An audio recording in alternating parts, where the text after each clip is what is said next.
Should working class people be prioritised for top jobs? 020 7862 2222.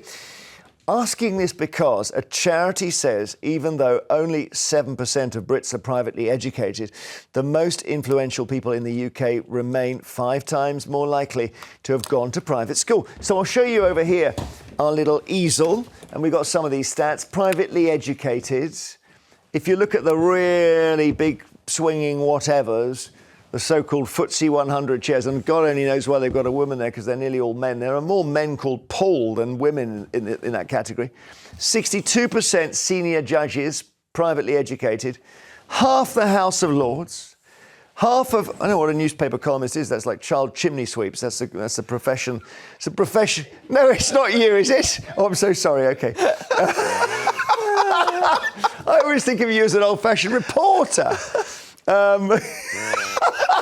You'll be hearing from my lawyer, who won't be privately educated. I'm very gaff-prone today, I am sorry. 45% of podcasters, and here we go. This is where the hope is, I suppose, 18% of social media influencers.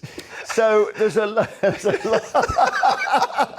I think of you as a classic guy who stands in the rain asking people questions. Well, I don't think... Yeah. So Dick Van Dyke. That's more heroic.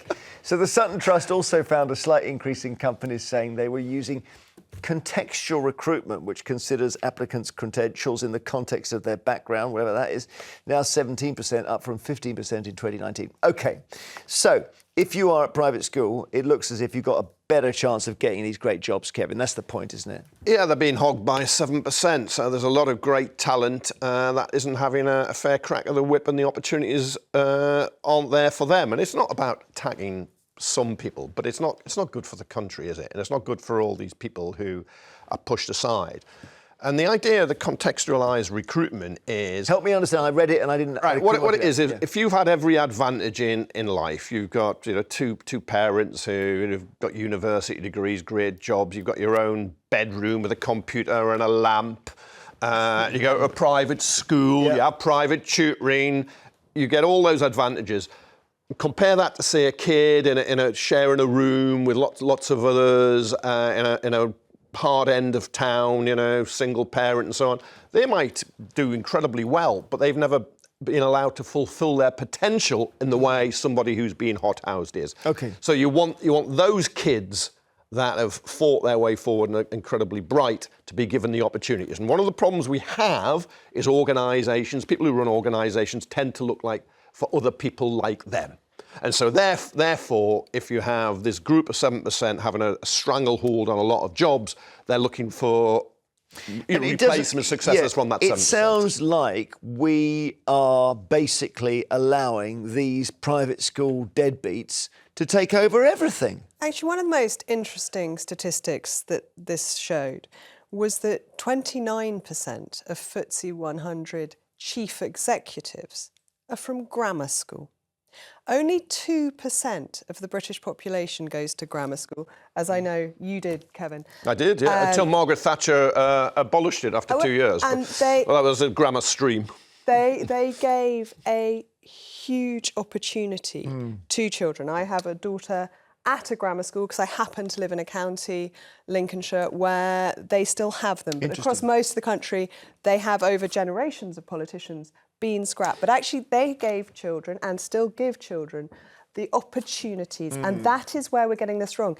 If you have positive discrimination, whether it is on background or race or sexual identity or gender, then you create division, because not only do people think, I bet she got her job because she's a woman, not because she's the best, but also the women think, I only got this because I'm a woman. You need to have the same opportunities, not necessarily the same outcomes. I probably should declare that I went to private school. I went there because my parents had enough money to send their 3 children to private school. They didn't have enough money for fancy holidays, a decent car or a big house. They spent it all on education, because that generation that's where they thought the value was. Yeah, and they may have been right. Well, I think they probably were right in that sense. Well, I'm very lazy, so I needed someone to help me. Yeah, most families can't afford, I think, was it average day fees or something like 16,000, 18,000 a year? I did get a scholarship. Borders or 30,000 plus 50, 60,000 if you're going to the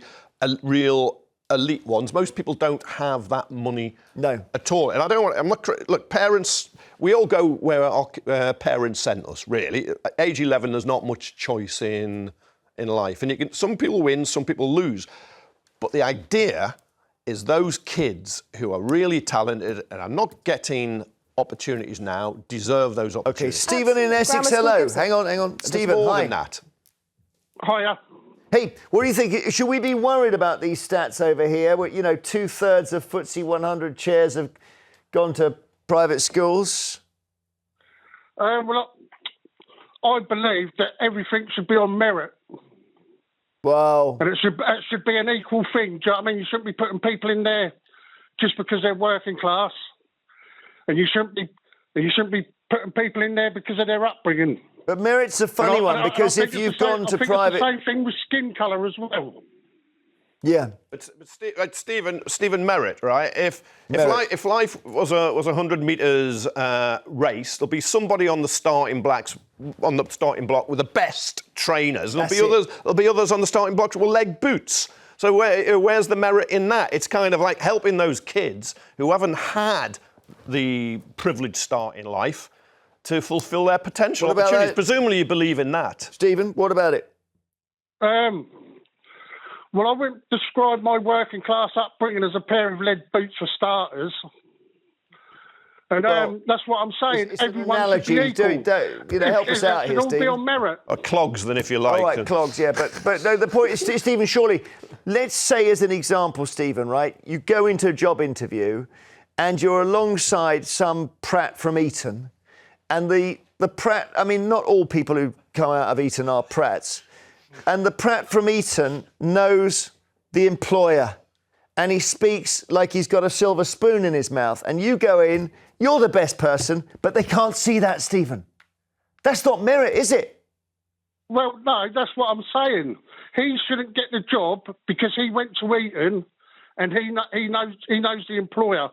I mean, I don't know what knowing the employer comes into it. Well, of course it does. But he shouldn't get an advantage because he's from Eton, and I shouldn't get an advantage because I'm working class. Well, maybe he's right. Stephen, maybe that's it. He's nailed it. It should be the best person for the job. What if Stephen's been in lead boots? With who you know. Stephen just said he wasn't brought up in lead boots. I think that's incredibly offensive. Well, look, trying to misunderstand Kevin's analogy is not cool. I know what you were saying. Yeah. You have a running race. Let's just leave the lead boots out of it. We have running races. And somebody's got the best trainers because their parents are rich. We do have the Olympics, and we do not say just because you are from a war-torn third world country that you get a handicap and get to start 50 yards ahead. That's a good point. But if you're going to look at athletics or any sport, if you don't come from a home with parents who can get you to training and get you the equipment, you're going to be held back. Look, let's just get one more. This is all about the best people getting the best job, but there's a lot of the best people not getting the best jobs now because they come from working class homes. And Stephen actually, he destroyed me with that answer. Thank you, Stephen. Wendy in Peterborough, hi. Oh, hello. Are you worried by these figures, or do you think, no, if you go to private school, you get a better education, you get a better job? I'm just bemused by the panel. You as well? The thing is, it's all about whether you're fit for the job, whether you come from Eton or whether you come from Peterborough, working class. Yeah. I'm working class. Could I go into a high-spec job? No. But probably Kevin would say, well, you're working class, so maybe you ought to go for the top job. I do not understand. But the thing about private schools, and having been to one, I can tell you this, is it's just the blagging is I mean, you are able to blag. A lot of it is you walk in the room and it's, hi, everyone, I'm ready for the job. What am I doing? OK, great. And maybe that's the difference. Of course you could do Kevin's job, Wendy. Of course you could. Possibly even better than me, Wendy. Be like, Kevin, God help me. Thank you, Wendy. Later is the